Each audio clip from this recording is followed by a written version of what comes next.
Hello दोस्तों, mentor fluent YouTube channel पर Hindi audio book summary सब कुछ साइकोलॉजी है, एवरीथिंग इज साइकोलॉजी के एपिसोड 16 में आपका फिर से स्वागत है। प्रकृति में सब कुछ हो रहा है। प्रकृति की यह सबसे खूबसूरत साइकोलॉजी है।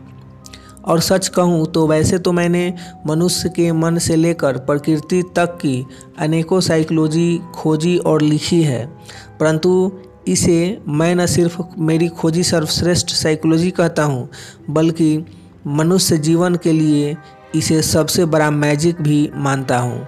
सच कहूँ कि हैपनिंग और डूइंग की यह जो साइकोलॉजी मैं दे रहा हूँ, वह आज नहीं तो कल साइकोलॉजी की दुनिया का सरताज हो ही जाएगी। जिसने इसे समझकर अपना लिया, उसका जीवन एक यादगार अनुभव हो गया। वैसे तो प्रकृति की तरह उसकी सारी साइकोलॉजी पूरी तरह प्रकट ही है। सवाल सिर्फ अपनी साइकोलॉजिकल निगाह पैनी कर देखने का है। परंतु दिक्कत यह कि उतनी जहमत भी कौन उठाए, वरना अगर एक बार ध्यान से प्रकृति की कार्यप्रणाली देख लो और उसे अपना लो तो फिर जीवन में कुछ सीखने लायक बच ही नहीं जाता है। सो मेहरबानी कर जरा एक बार तो अपने चारों ओर की प्रकृति पर नज़र दौड़ाओ। कितने बड़े बड़े कर्म यहाँ पर हो रहे हैं। सूर्य रोशनी दे रहा है, पृथ्वी घूम रही है, हवाएं बह रही है और भी न जाने कितने कितने विशाल कर्म चल रहे हैं। परंतु जरा सा ध्यान दो कि क्या ये सारे कर्म कोई कर रहा है? नहीं, ये सारे कर्म हो रहे हैं और होते चले जा रहे हैं। यहाँ पर कहीं कोई करने वाला मौजूद नहीं है। यह पूरी प्रकृति एक खूबसूरत हैपनिंग है और यह हैपनिंग संयुक्त है, यानी कोई किसी से अलग नहीं और कोई कुछ नहीं कर रहा। और इसलिए यहाँ के कण कण में स्वार्थ नहीं, सहयोग है। यूँ भी जब सब कुछ संयुक्त है तो फिर बिना सहयोग के न तो टीका जा सकता है और न विकास ही किया जा सकता है। इसलिए एक मनुष्य को छोड़ पूरी प्रकृति में आपको आपसी सहयोग मिलेगा। और यही कारण है कि एक मनुष्य को छोड़कर पूरी प्रकृति आबाद नजर आती है। यानी पूरी प्रकृति में मनुष्य अकेला है जिसका प्रकृति से नाता नहीं रह गया है, और यह वाकई बड़ी दुखद बात है। प्रकृति की सर्वश्रेष्ठ रचना ही प्रकृति से टूट कर जी रही है। और अब इतनी चर्चा कर लेने के बाद ऐसा क्यों हुआ है कि अलग से समझाने की आवश्यकता नहीं? और अब इतनी चर्चा कर लेने के बाद ऐसा क्यों हुआ है, यह अलग से समझाने की कोई आवश्यकता नहीं। स्वाभाविक तौर पर अपनी बुद्धि के जोर पे मनुष्य अपनी साइकोलॉजी के दायरे को पार कर गया है और इसलिए वह प्रकृति से टूट गया है। यानी जिस मनुष्य को प्रकृति की संयुक्तता के साथ कदम से कदम मिलाकर हैपनिंग में रहना था, वह डूइंग पर उतर आया है। और यह डूइंग कितना बड़ा दर्द है, इसका अंदाज़ा किसी को नहीं लगा है। इसका अंदाज़ा किसी को नहीं है। मेरा तो सोचना है कि यह हैपनिंग और डूइंग क्या है, इसका अंदाज़ा भी शायद बहुत कम लोग को होगा। सो हैपनिंग और डूइंग का फ़र्क समझाने से ही इस बात की शुरुआत करता हूँ। हैपनिंग का अर्थ होता है कार्य हो रहा है परंतु इसे कोई कर नहीं रहा है। डूइंग का अर्थ होता है कि कोई कार्य कर रहा है इसलिए हो रहा है। यह तो हैपनिंग और डूइंग की परिभाषा हुई। अब हैपनिंग और डूइंग के फ़र्क भी समझ लेते हैं। हैपनिंग प्रकृति से संयुक्तता होने पर घटित होती है और इस कारण ये कार्य हमेशा स्मूथली होते हैं। डूइंग प्रकृति से टूटने के कारण अलग से चेष्टाशील होकर करनी पड़ती है, इसलिए डूइंग में हमेशा जर्क होता है। हैपनिंग में पूरी प्रकृति की ऊर्जा लगी होती है, इसलिए बड़े से बड़े कार्य चुटकी बजाते हो जाते हैं। डूइंग में मनुष्य को अपनी ऊर्जा लगानी होती है, अतः छोटे से छोटे कार्य में भी हजार गड़बड़ हो जाती है। प्रकृति की संयुक्त हैपनिंग एक रास है, अपने आप में एक उत्सव है। डूइंग एक थकान है जो मनुष्य को शक्तिहीन बना देती है। हैपनिंग एक परफेक्शन है, जबकि डूइंग में करते कुछ हैं और होता कुछ है। डूइंग में करते कुछ हैं और हो जाता कुछ और है। हैपनिंग नेचुरल है, डूइंग आर्टिफिशियल है। हैपनिंग साइकोलॉजी के दायरे में ही संभव है, डूइंग साइकोलॉजी का दायरा तोड़ने की चाह में ही करनी पड़ती है। हैपनिंग एक कंटिन्यूटी है, इसलिए इसमें एक गजब का फ्लो होता है। डूइंग व्यवधानों से भरी होती है, यह पूरी तरह फ्लोलेस होती है। निश्चित ही अब आपको हैपनिंग एक जादू नज़र आ रहा होगा, वह है ही जादू। सो चलो अब थोड़ा इस खूबसूरत हैपनिंग और को विस्तार से समझ लेते हैं।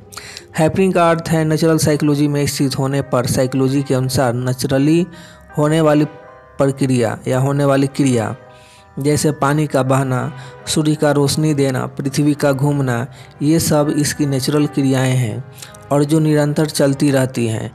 और चूँकि यह नेचुरल क्रिया है, इसलिए इसे करने उन्हें ना तो कोई अभ्यास करना होता है और न ही उस हेतु उन्हें कोई प्रयत्न करना होता है। यही हैपनिंग की सबसे बड़ी विशेषता है, जबकि डूइंग पूरी तरह से अभ्यास व प्रयत्नों पर टिकी हुई है। निश्चित ही आप चौंक उठेंगे, क्योंकि आप कहेंगे कि हमारा तो पूरा जीवन ही अभ्यास व प्रयत्नों पर टिका हुआ है, तो क्या हम हैपनिंग में नहीं?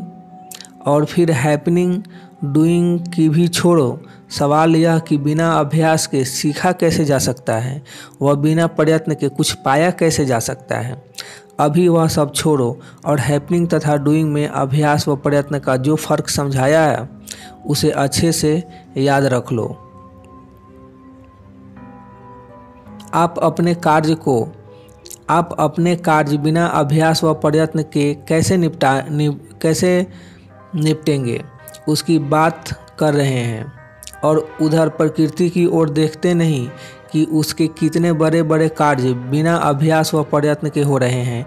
इस खूबसूरत हैपनिंग को समझने हेतु यही दो बात आपको काम आएगी। चलो थोड़ा अपने अनुभव में झांक कर बताओ कि क्या आपने कभी प्रकृति के किसी पदार्थ को अपना कार्य करने हेतु प्रयत्न करते देखा है? किसी को भी कभी कड़ी मेहनत करते देखा है? सवाल ही नहीं उठता। नेचुरल क्रिया करने में कैसा प्रयत्न और कैसा मेहनत। क्या ठीक वैसे ही आपने प्रकृति में कोई क्लासेस देखी हैं जो हवाओं को बहना, सूर्य को रोशनी देना तथा या पृथ्वी को घूमते रहना सिखाती हो? इसका भी सवाल नहीं उठता। नेचुरल साइकोलॉजी सीखने की आवश्यकता ही नहीं, इसलिए प्रकृति के किसी पदार्थ के कोई धर्मशास्त्र भी नहीं और उन्हें सिखाने हेतु कोई ज्ञान की किताब भी नहीं। अब आप कहेंगे कि वे तो सब निर्जीव हैं, पर हम तो सजीव हैं, हमें तो अभ्यास व प्रयत्न करने ही रहें। अरे ऐसा मत कहो, चलो हम सीधे जीवन पर आ जाते हैं। तो बताओ, क्या आपने कभी पेड़ पौधों को किसी बात के अभ्यास करते या प्रयत्न करते देखा है? नीम का पेड़, पीपल का पेड़, गुलाब का फूल, कमल का फूल और न जाने कितने तरह के भिन्न भिन्न साइकोलॉजी वाले करोड़ों प्लांट्स हैं। लेकिन इस हैपनिंग का कमाल देखो कि कभी ऐसा नहीं होता कि गुलाब का बीज बोओ और चमेली के फूल खिल जाएं। ना ही यहाँ कभी नीम का बीज बोने पर पीपल का पेड़ ही उग आता है। ऐसी गड़बड़ आज तक प्रकृति में कभी नहीं हुई। यानी प्रकृति की इस संयुक्त हैपनिंग में किसी से अपनी साइकोलॉजी पहचानने में कोई भूल कभी नहीं हुई है। और ठीक इसी तरह कभी यह भी नहीं हुआ है कि गुलाब के फूल से चमेली की खुशबू आ गई हो या फिर पीपल का पेड़ अचानक नीम के पेड़ सा व्यवहार करने लगा हो। अर्थात न तो साइकोलॉजी पहचानने में किसी से कोई चूक होती है और न ही कोई गलत साइकोलॉजी रिफ्लेक्ट करता है, और ना ही कभी कोई गुलाब या चमेली के बीच की क्लास ही लेता दिखता है कि देखो मैं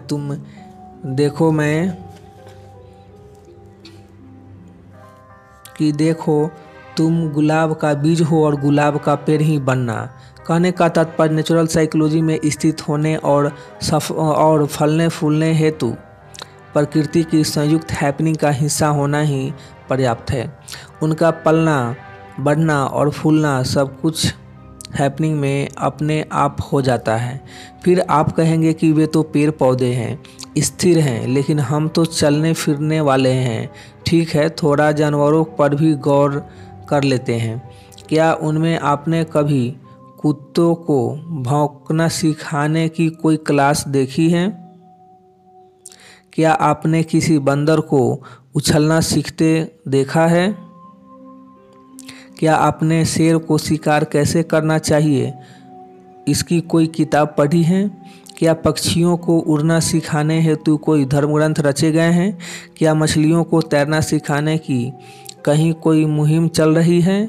आवश्यकता ही नहीं, क्योंकि सभी जानवर अपने नेचुरल साइकोलॉजी में स्थित हैं और नेचुरल साइकोलॉजी के गुण तो स्वतः ही प्रकट होते हैं। उस हेतु ना तो प्रयत्न करना है और न ही उन गुणों को कहीं सीखने जाना है। कुल मिलाकर आप अभी इतना तो समझ ही गए होंगे कि एक मनुष्य को छोड़कर इस प्रकृति में किसी को भी ना तो कुछ सिखाया जा रहा है और न ही उनमें से कोई कुछ सीखने का प्रयत्न कर रहा है। किसी को ना तो धर्मशास्त्र की आवश्यकता पड़ रही है और न ही किसी को ज्ञान की किताबों की। अरे वे जानवर हैं, उनकी भी समझ में आती है। हम इंसान हैं, हम बुद्धिमान हैं। अभ्यास और प्रयत्न ही हमारी शान है। हाँ, वह तो दिख ही रहा है। यहाँ जिसे देखो वह 24 घंटे कुछ न कुछ प्रयत्न में लगा ही रहता है। यहाँ हर कोई अभ्यास को उतावला दिख ही रहा है। जिसे देखो वह कुछ सीखने व करने की ही फिराक में रहता है। चाहे धर्मशास्त्र हो या समाज, सब के सब मनुष्यों को हजार बातें सिखाने में ही लगे हुए हैं। मनुष्य खुद रोज नई 25 बातें सीखने में लगा हुआ है, लेकिन इतना सिखाना, इतना प्रयत्न, इतनी मेहनत, यह सब क्यों? क्योंकि हम बाकियों जैसे नहीं हैं, मनुष्य हैं। यही हमारी गरिमा है और इसलिए हम प्रकृति में सबसे ज़्यादा मूल्यवान हैं। बस उछल पड़े ना। अरे अभी तो बात शुरू ही करी है, इतनी जल्दी कंक्लूजन मत जाओ।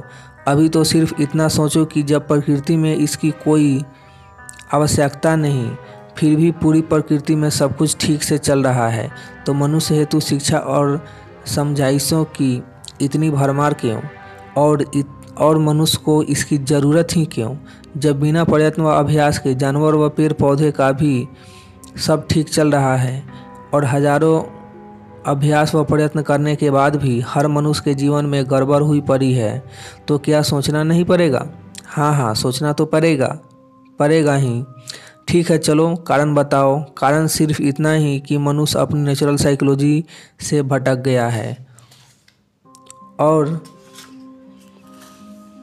मज़ा यह कि वह भटक ही नहीं, इन ज्ञानपूर्ण बातों और प्रयत्नों के कारण गया है।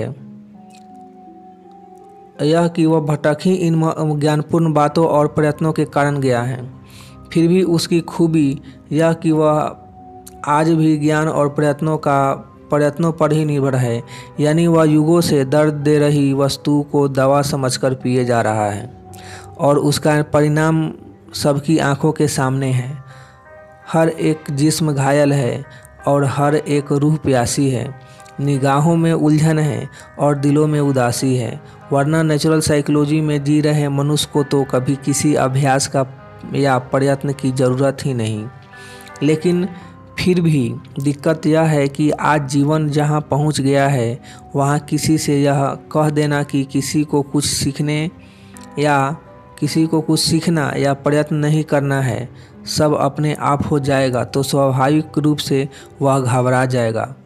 क्योंकि आज का तो जीवन ही सीख और प्रयत्न पर टिका हुआ है। बच्चे के पैदा होते ही उसको माता पिता व परिवार वाले सिखाने लग जाते हैं। 15 से 20 वर्ष वह स्कूल कॉलेज में सीखता है, फिर जीवन की पाठशाला में कैसे कमाना और कैसे परिवार को पालना यह सीखता है। यानी उसका पूरा जीवन सीखने और प्रयत्न करने में बीत रहा है और इसी के भरोसे वह जीवन को संवारने की उम्मीद भी लगाए बैठा है। निश्चित ही ऐसे में उसके यही दो आसरे छीन लेना या उन आसरों में खोट निकालना झटका देने वाला भी है और मन में हजारों शंकाएं उत्पन्न करने वाला भी है। और यह सब शायद इसलिए कि अभी हैपनिंग शब्द को आप लोग ठीक से समझ नहीं रहे हैं। प्रकृति की इस खूबसूरत संयुक्त हैपनिंग का आपको कोई अंदाज़ा नहीं है। अभी आप हैपनिंग की सत्ता और शक्ति से वाकिफ़ नहीं हैं। अभी आपको हैपनिंग के परफेक्शन और उसकी कभी न खत्म होने वाली ऊर्जा का कोई एहसास नहीं है। लेकिन ज़रा प्रकृति पर नज़र दौड़ाओ। पृथ्वी घूम रही है तो वह कितने वर्षों से घूम रही है? लाखों करोड़ों वर्ष से। परंतु क्या आपने एक बार भी पृथ्वी को थकते या आराम करते देखा? सोचो तो सही कि 2 कदम चलने में जोर लगता है तो इतनी गति से निरंतर अपनी धुरी पर घूमना, लेकिन हैपनिंग की ऊर्जा है कि कभी चूकती ही नहीं। और सोचो यह कि इस हैपनिंग का परफेक्शन कितना होगा कि पृथ्वी करीब 24 घंटे में पूरा एक चक्कर लगा लेती है तो लगा ही लेती है, उसमें भी कहीं कोई चूक कभी नहीं होती। ऐसे में विचार यह करो कि पृथ्वी सिर्फ एक दिन का आराम ले ले तो क्या होगा? मनुष्य का अस्तित्व ही नष्ट नहीं मिट जाएगा? यह भी छोड़ो, यदि वह सूर्य का चक्कर लगाने में आधा घंटा इधर उधर कर दे तो भी मनुष्य का अस्तित्व इस पृथ्वी पर से मिट जाएगा। तो इसका सीधा अर्थ यह हुआ कि पृथ्वी हैपनिंग नहीं छोड़ रही, इसलिए मनुष्य टिका हुआ है। वैसे ही सूर्य करोड़ों करोड़ों वर्षों से पेड़ पौधों, जानवरों और मनुष्य को ऊर्जा दे रहा है। पृथ्वी का जीवन पूरा का पूरा सूर्य और पानी के कॉम्बिनेशन को ही आभारी है। परंतु क्या इतने वर्षों से रोशनी देने के बाद भी सूर्य की रोशनी कभी चूकी है? यदि सूर्य ठंडा पड़ जाएगा तो मनुष्य बचेगा ही कहाँ? मनुष्य छोड़ो, तब तो पृथ्वी से संपूर्ण जीवन ही समाप्त हो जाएगा। लेकिन चूंकि सूर्य हैपनिंग में है, इसलिए उसकी ऊर्जा के प्रति मनुष्य आश्वस्त है। हवा का भी देखो, न जाने कितने करोड़ों वर्षों से बह रही है, लेकिन कोई थकान नहीं, कोई चूक का तो सवाल ही नहीं। अपने साथ ऑक्सीजन लेकर बहना है तो बहना ही है, और ऑक्सीजन के बगैर भी मनुष्य एक पल को जीवित नहीं रह सकता। यह सबको मालूम ही है। यह भी आप जानते ही हैं कि ऑक्सीजन आप इन बहती हवाओं से ही प्राप्त करते हैं। तो क्या आपने कभी पढ़ा कि आज गलती से हवा न्यूयॉर्क स्क्वायर पर अपने साथ ऑक्सीजन ले जाना भूल गई और 500 आदमी मर गए? नहीं, हवा हैपनिंग में है, अतः उससे कभी कोई चूक हो ही नहीं सकती है। अब ऐसा एक नहीं, लाखों उदाहरण मौजूद हैं, सब आपकी आंखों के सामने हैं। फिर क्यों उन पर ध्यान नहीं देते? इस हैपनिंग को देखते और समझते क्यों नहीं? उसकी ऊपर अपार ऊर्जा और उसका परफेक्शन आपकी समझ में क्यों नहीं आता? बिना किसी शिक्षा या प्रयास के परफेक्शन, और वह भी अनंत तक चलने वाला। और क्या चाहिए आपको? इससे ज़्यादा महत्वपूर्ण आप क्या सीखने समझने में लगे हुए हैं? और फिर आप भी प्रकृति का ही एक हिस्सा है। हैपनिंग आपकी नेचुरल साइकोलॉजी है ही, अतः बिल्कुल ऐसा भी नहीं है कि इस हैपनिंग से आप पूरी तरह अनजान हैं। बात सिर्फ इतनी है कि बुद्धिमानों की बातें पढ़कर आपको हैपनिंग समझ में आना ही बंद हो गई है, अन्यथा आप हैपनिंग बिल्कुल नहीं जानते, ऐसा कतई नहीं है। थोड़ा सा अपने जीवन में झांकोगे तो स्पष्ट समझ में आ जाएगा कि आपके जीवन के कई महत्वपूर्ण अंश आज भी पूरी तरह हैपनिंग में ही हैं। और सच कहूँ तो उतना ही आपके जीवन में परफेक्शन भी है, और एक उसी कारण आप जीवित भी हैं। आप कहेंगे वाह, जब हमें हैपनिंग क्या है यही ठीक से पता नहीं, तो हमारे जीवन में ऐसा क्या हैपनिंग है कि जिस वजह से हम जीवित हैं? चलो यह बताओ कि आप जीवित कब तक हैं? सांस चल रही है तब तक। बिल्कुल ठीक। तो अब यह बताओ कि सांस आप ले रहे हो कि वह आ और जा रही है? अरे हाँ, वह तो आ और जा रही है, तो फिर और यही क्यों? क्या आप हवा में से ऑक्सीजन छांट छांट कर ले रहे हो और कार्बन डाइऑक्साइड छांट छांट कर बाहर फेंक रहे हो, या यह छटाना भी अपने आप हो रहा है? अरे हाँ, यह भी अपने आप ही हो रहा है। तो फिर इतना तो समझ ही गए होंगे कि आप जीवित सांस लेने की हैपनिंग के कारण हैं। अब यह सोचो कि अपने बाकी कार्यों की तरह इसे भी आप करने की कोशिश करें तो क्या होगा। यानी ना सिर्फ सांस ले और छोड़े, बल्कि हवा में से ऑक्सीजन छांट कर उसे ग्रहण करें और भीतर से ढूंढ ढूंढ कर कार्बन डाइऑक्साइड बाहर छोड़ें। कमाल बात करते हो, यह करना तो संभव ही नहीं है। अरे कमाल तो तुम कर रहे हो। जब जीवन के सारे छोटे मोटे कार्य आप कर रहे हो तो फिर इतना महत्वपूर्ण कार्य हैपनिंग के भरोसे क्यों छोड़ रहे हो? कहीं कोई गड़बड़ हो गई तो?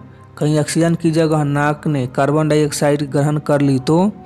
कोशिश करो, सीखो, कोई अच्छा गुरु पकड़ो, अच्छे से सांस लेना सिखाने वाली कोई यूनिवर्सिटी ज्वाइन करो। सब मिलकर सिखा ही देंगे कि हवा में से ऑक्सीजन कैसे छांटी जाती है, कैसे भीतर से कार्बन डाइऑक्साइड बाहर छोड़ी जाती है।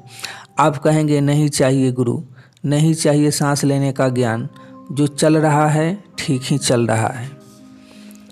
वैसे आपने बात समझदारी की कही है, वरना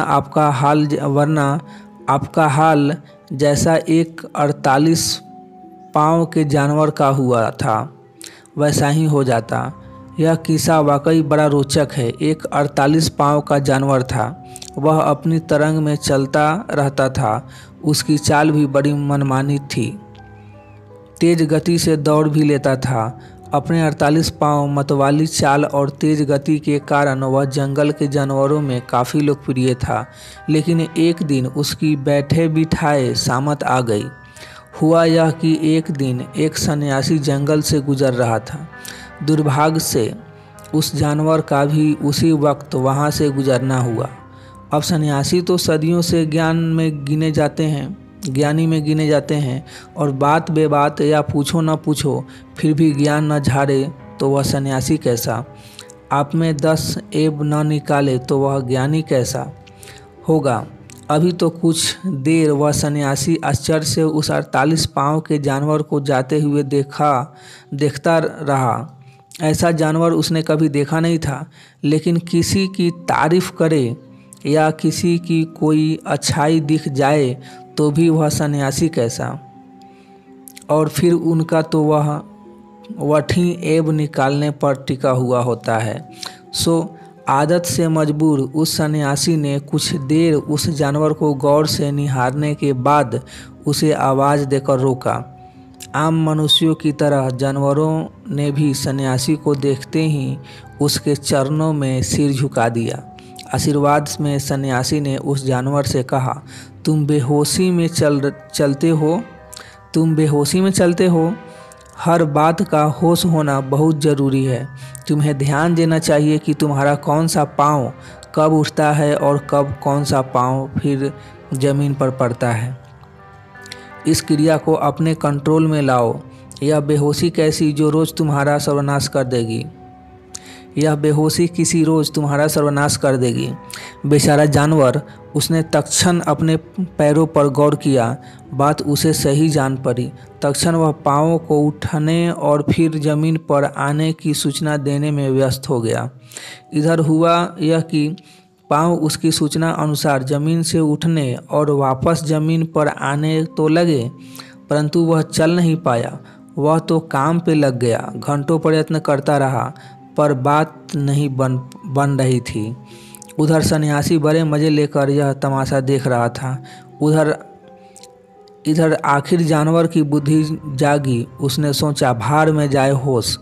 जब सब अपने आप ठीक चल रहा है तो मैं क्यों प्रयत्न करूं? लेकिन प्रयत्न तो प्रयत्न होता है। बस चंद घंटों के प्रयास में वह अपनी नेचुरल चाल भी भूल चुका था। आखिर कोई उपाय न देख उसने सन्यासी से सहायता मांगी। पूछा कि अब क्या करूं? अब इस समय सन्यासी क्या करे? उसका काम था ज्ञान देना, वह वो दे चुका था। अब फंस गए तो इस कारण कि तुम्हारे पिछले कर्म आड़े आ गए। बस इस जानवर को भी अपने पिछले कर्मों की दुहाई देकर उसे उसी हाल पे छोड़कर वह सन्यासी चलता बना। बेचारा जानवर वर्षों वहीं पड़ा रहा पर चल नहीं पाया और आखिर उसी जगह पर उसकी मृत्यु भी हो गई। बस हमारे जीवन में भी तमाम ज्ञानों और सारे प्रयत्नों का यही हाल हो रहा है। यह तो अच्छा है कि अब तक किसी ज्ञानी ने मनुष्य को सांस कैसे लेना या कैसे हवा में से ऑक्सीजन छांटना यह नहीं सिखाया। अच्छा है जो इस क्रिया पर शास्त्र नहीं लिखे गए, वरना तो ऐसे हर प्रयास में मनुष्य को भी अपनी जान गंवानी पड़ जाती और शास्त्रों की भाषा में उन्हें अपने पिछले जन्मों के कर्मों की सज़ा मिल रही होती। मिलेंगे नेक्स्ट एपिसोड में, तब तक अपना ढेर सारा ख्याल रखें, लाइफ को एंजॉय करें। आपका बहुत बहुत धन्यवाद।